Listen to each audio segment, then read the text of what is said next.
At this point, I've been lifting weights for a very long period of time. And at the beginning, I did it in a fairly shitty way and in a fairly inefficient way. So basically, the only thing that I was doing is I was training upper body and I was completely neglecting my legs. And then on top of it, I did zero recovery work.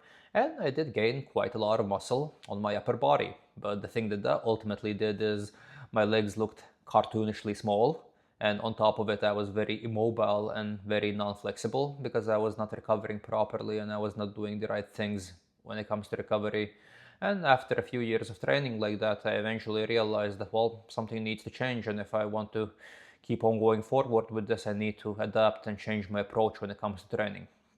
So the first thing that I implemented that actually made a significant difference is I basically just started properly training my legs, because I was never really skipping leg day. I was always training my legs, but I just used to have like very inefficient, very weak leg workouts, and then I would like over focus on my arms, and I would over focus on trying to make my arms as big as I possibly can.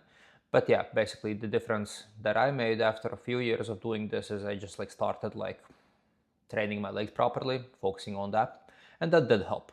But the thing that I kind of stumbled upon afterwards is that, okay, my legs are starting to grow gradually and I do feel a little bit better about myself, but it doesn't really help when it comes to recovery, and it doesn't really help when it comes to like my joint pain and things like that.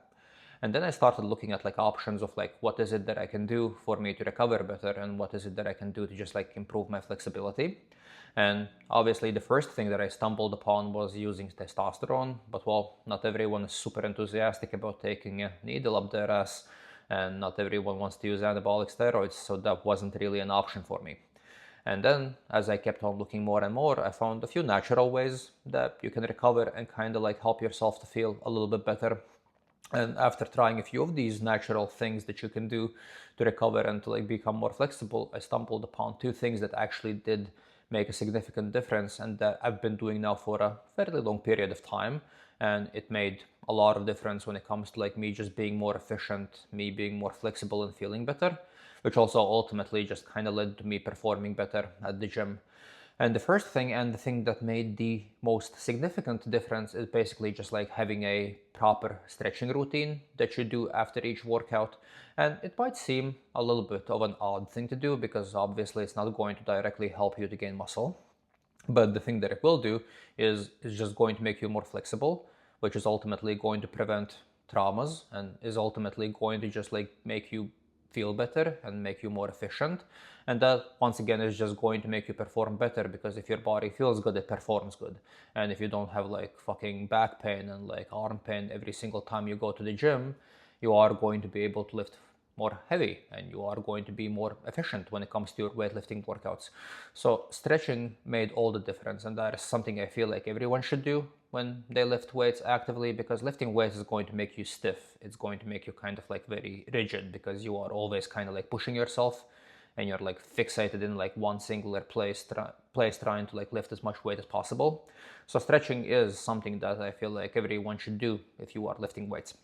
And then the other thing that I implemented also started making a difference, a little bit less of a difference than stretching, but still it actually ended up being quite helpful, is basically kind of like massaging yourself.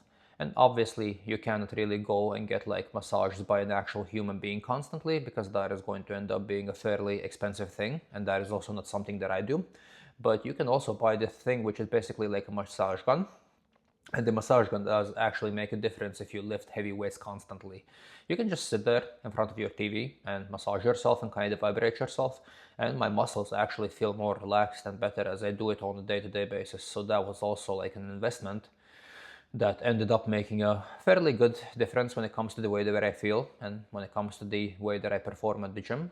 So yeah, basically like first thing that kind of solved like a big chunk of the problems that I had is just having a fully functional full body training routine that actually works. So if there is a muscle group that you kind of feel like you're not training as well and that you are not able to train as efficiently, you probably want to focus on that one.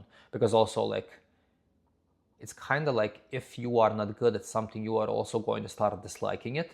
And I actually got to the point where I legitimately dislike doing legs, not because it's like hard and because it's painful, but because it's just like you being bad at something and you're constantly trying to do it, it's not going to feel good. You're just like miserable every single time you try to do it because nothing feels right. Everything feels very stiff. Everything feels like you're doing something wrong. So yeah, if there is a muscle group that is lacking and if there is something you are not able to train properly, it probably makes a lot of sense focusing on that and trying to fix it and trying to become better at it. And I ultimately did that, and I started training my legs more effectively. And then the other thing that is actually the biggest thing, once again, is just like having a proper stretching routine. Just look up a stretching routine online, start practicing it. At the beginning, you'll need to like have your phone in front of you and you will need to practice a little bit, and it's going to feel weird and it's not going to feel as good.